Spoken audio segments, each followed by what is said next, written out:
let's do our first wrap up of the year. So in the month of January, I read 10 books, pretty average overall, but I did have a few standouts. The first being my first book of the year, which was Sign Here by Claudia Lux. This is about Peyote, and he is a demon of hell, and he is trying to get out of hell. And in order to do that, he has found a loophole in the system where if he gets an entire generation of people to sign their soul to him, he will be able to escape hell. I really enjoyed this. It is part drama, part murder mystery. There's some comedy in here, and if you guys know anything about me, you know I love like biblical lore in my books. Library of the Unwritten is like my favorite, like the pinnacle of that trope for me. I do wish we got more of like the hell side of this, because that is obviously my favorite part of this book, but overall it was just a really fun experience. I gave this 4 out of 5 stars. I really enjoyed this. If it at all sounds interesting to you, I would pick it up. It's definitely not like an all-time favorite or anything, but overall, again, I just had really fun with this, and it was a quick read and it was great. The second book I read this year was Babel by R.F. Kuang. I'm going to preface by saying that I love R.F. Kuang. I will read anything that she writes, and I also have another book by her in this wrap up, but this did not do it for me. I already have a bit of a rocky history with Dark Academia as a whole. Also, if you can hear my cat playing in the background, please ignore. If I distract her from what she's doing, she will distract me, and we will get cameos in this video.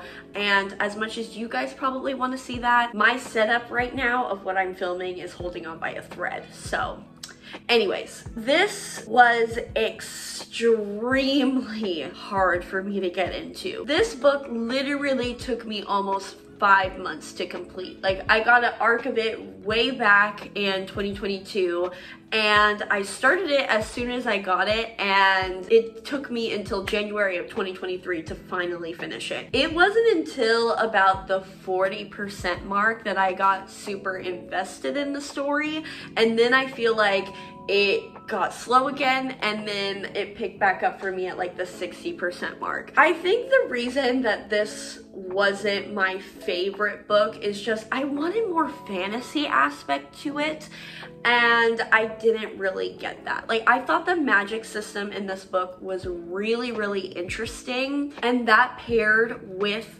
the topics about colonialism that R.F. Kuang does so well. I love fantasies that deal with those types of topics. Y'all know how hard I go for like Gilded Wolves and all that jazz. And also the Poppy War did the same thing. So I loved that aspect of it. I thought that there were really great discussions that were being had, but I just wanted more fantasy, you know? And it just felt a little bit repetitive to me. And like I said, took me so long to finally get into. It was very long, and quite frankly, I don't really care much about language. I gotta be honest. Language doesn't really fascinate me that much, and that is a huge part of this story. It was a 3.5 star read for me. I appreciate the craft that went into this book. Like, genuinely, R.F. Kuang is like so freaking smart. She is genuinely a genius, a phenomenal writer.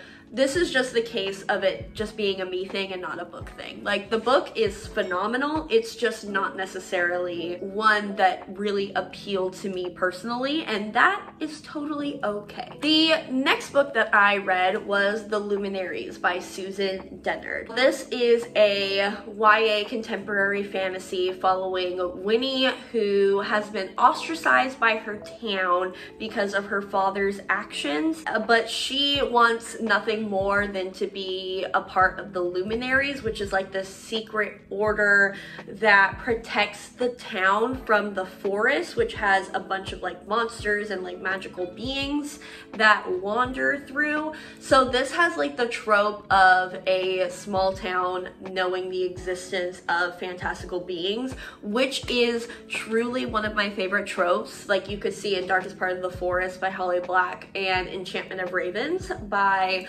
Margaret Rogerson. I am always looking for books that have that trope, and this did have it, but in a way that was giving very much CW in a bad way. In addition to having that trope, it also has this thing where it has the entire like monsters Wikipedia page involved in the story. There's definitely a way to include multiple fantastical beings in your story, but I feel like it takes a lot of world building. It needs to make sense that only one forest has vampires, werewolves, banshees, fairies, trolls, my ex-boyfriend, your mom. Like, I mean, I can't use the word unrealistic because it's a fantasy, but like, it just makes for lazy world building in my opinion. And then in addition to just like in a complete amalgamation of every single fantastical being that Susan Dennard has ever thought of, and Winnie also just going to fucking high school art class in the next chapter, it was just not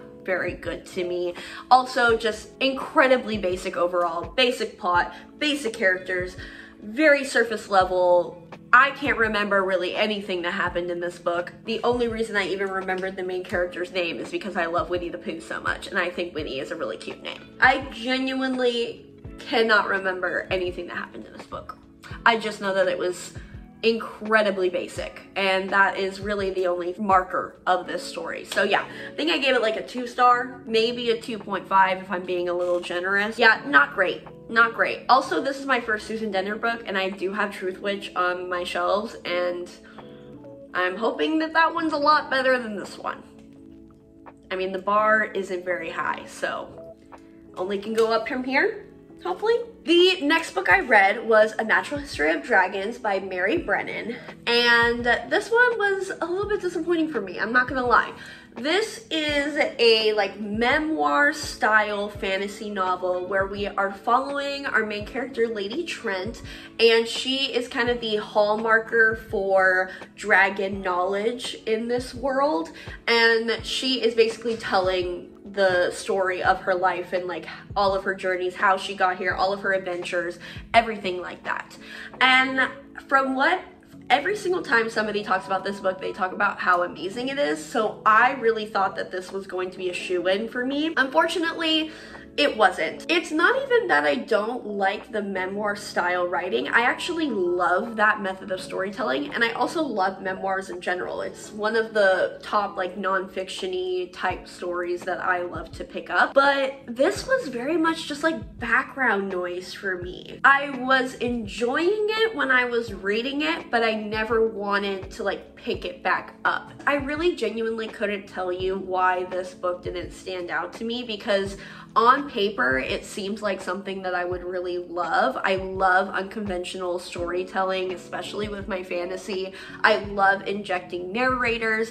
I love how much humor was in this book. I did give it a 3-star because I do genuinely think this is another case of it being a me problem and not a book problem, because objectively, I think this is a really cool book. This is a little bit disappointing for me because I thought it was going to be a favorite, but it wasn't, and I don't know, maybe I'll give it another chance in the future. Maybe I'll, you know, continue with the other books, but yeah, this was, I don't know. I wish I could be more excited about this one. Now, a book I can get excited about. My first 5-star read of the year, baby, and that is Honey and Spice by Baloo Babalola. Guys, oh, okay. Let me calm down. Let me not get too excited right off the bat. This is about Kiki and Kai, and they get in a like fake dating situation when Kiki ends up kissing Kai at a party in order to make her ex-situationship jealous. But the thing is, Kiki has a little podcast, like a campus-wide podcast, and she just dragged Kai through the mud in the last episode because Kai's a little playboy, and she was like, girls, stay away from this man, he's trash. And then she goes and kisses him at the party. So the girly pops are mad at Kiki because now she's painted as a hypocrite. So she has to like twist it in a way where she's like, oh no, we're dating, like we're like for realsies. This is romance. The comedy, the banter, the sexiness, the emotional angst, perfection. There's truly nothing that I would change about this book except making me a character so then I can be a third in this couple's relationship, because they are, oh my god, they're so hot. I'm obsessed with them. I highly recommend the audiobook because, you know, usually British accents don't do it for me, but the narrator, she had a gorgeous voice and she was able to evoke the mannerisms of all of these like British college kids so well. I mean, I don't know if it was so well, but like I was convinced, like I was there. This was a rom-com movie in my head through and through, and I will be rewatching, absolutely, for years to come. This was perfect, delicious. Like my mouth is watering just thinking about this book because gorgeous, gorgeous perfection, no notes, but you know who should be taking notes? Everybody else. All the romance authors should be taking notes. Yeah, I need them to pick this up and I need them to highlight, tab it, and consume it so they can learn. Case closed. Pick up this book. The next book I read was Yellowface by R.F. Kuang, and oh, this book, another, just leaves me speechless. This is about our main character, June, and she is an author and she's best friends with this world-renowned, best-selling, like top of her field Asian American author named Athena. While Miss Junie and Athena are hanging out one night, Athena ends up dying in a very like tragic and accidental way. And while Miss Junie is in her apartment, she, you know, ends up slipping Athena's manuscript in her bag. And she ends up posing that manuscript as her own novel. So she ends up getting this like world-renowned success based on plagiarizing Athena's work. This was truly the most meta, batshit crazy reading experience, and it was amazing. I know this book doesn't come out till a couple months, but I promise y'all, you need to pre-order this book, because whether you end up enjoying this book or not, it is worth reading for the ride of it all. This was absolutely wild. It was wild to see this delusional white woman pose herself as a racially ambiguous author in order to claim this book as her own. 4.5 out of 5 stars. The only reason it lost like the 0.5 rating is because I did get a little disinterested in the middle. It felt a little bit dragged out for me. I kind of wish the book was a little shorter for my personal taste, but just an amazing book that I know R.F. Kuang had a blast writing. Speaking of too long for my taste, Killers of a Certain Age by Deanna Raybourn. This is following a group of female assassins who have been in this organization since like the 70s, and they have been forced to retire, and by retire, it basically means they've had a hit put on them, and they're trying to make sure that that hit doesn't go through, and they're gonna go after like the leaders of this organization. It was just so long. It was definitely interesting. I had a lot of fun reading it. I really want this to become like a movie or a TV show, like very Ocean's 8 vibe. Would love to see that. It had the vibes of Finley Donovan was killing it, and I loved that. But it was just too long. It was too damn long. And also, all of the characters were not differentiated enough for me. They very much blended together, very much so.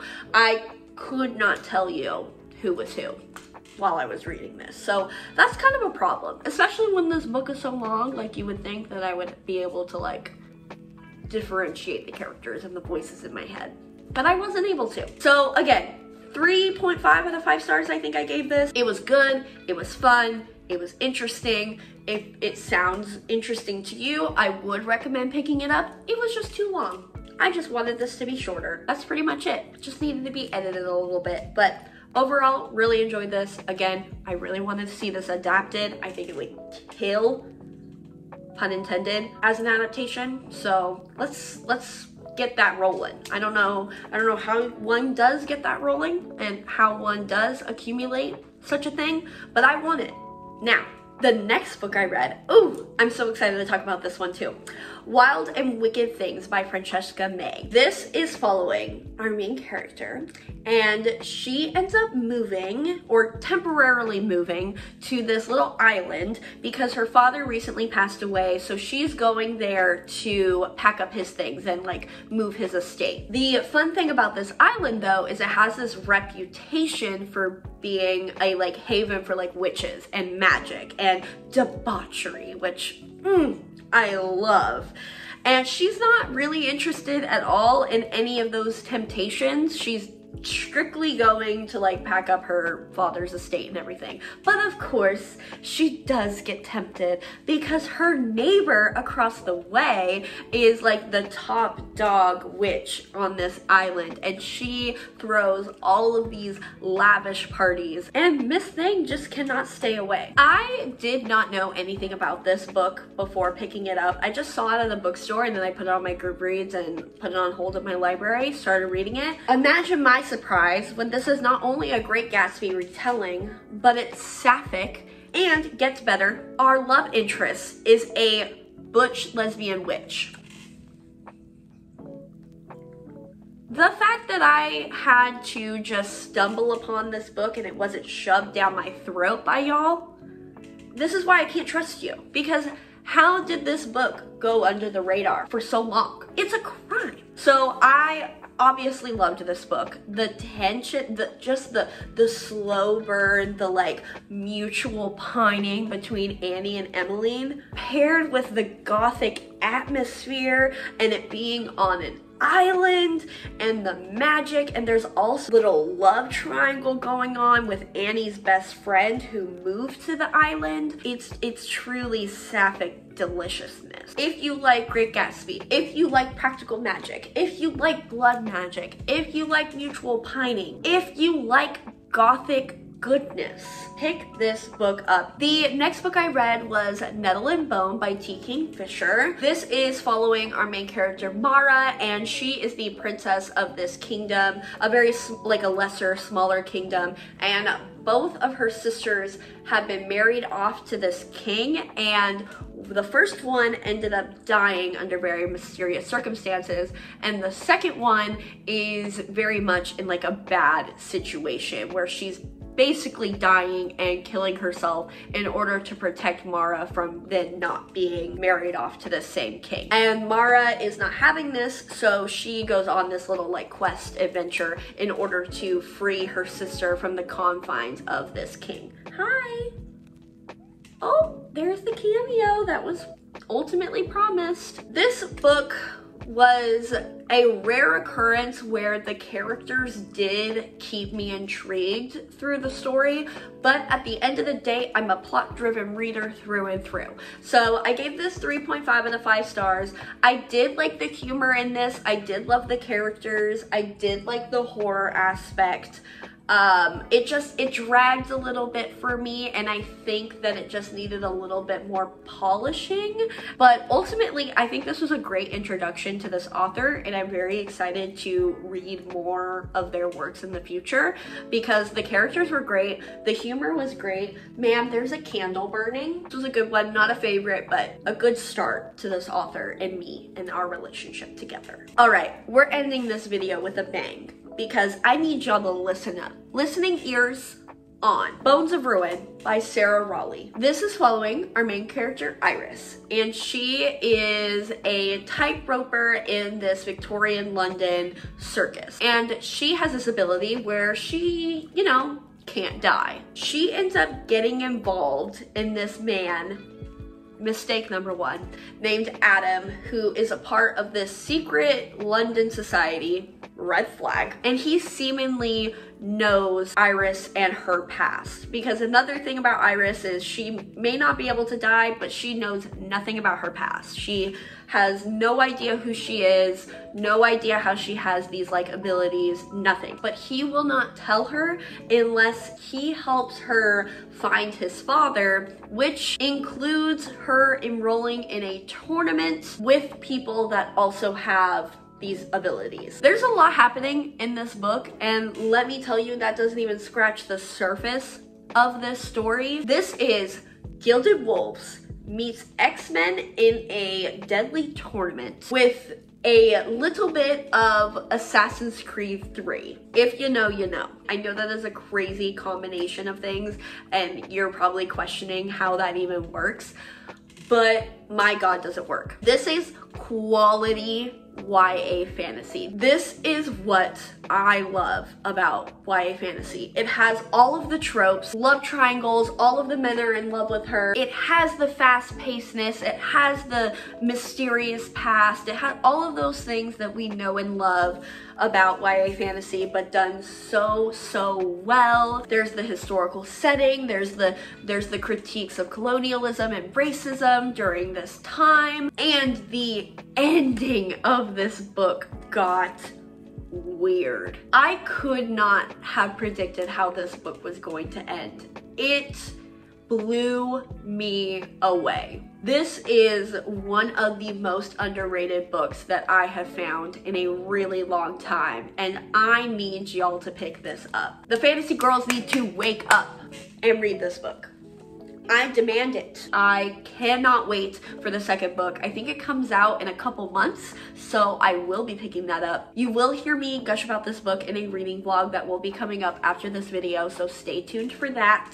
I will link it once that is posted, but yeah. Y'all need to pick this up. So those are the 10 books that I read in January. A very good start to the year, if I do say so myself. Let me know what your favorite book of the month was, or what your least favorite book of the month was if you stayed till the end of this video. So that's all for me. Bye!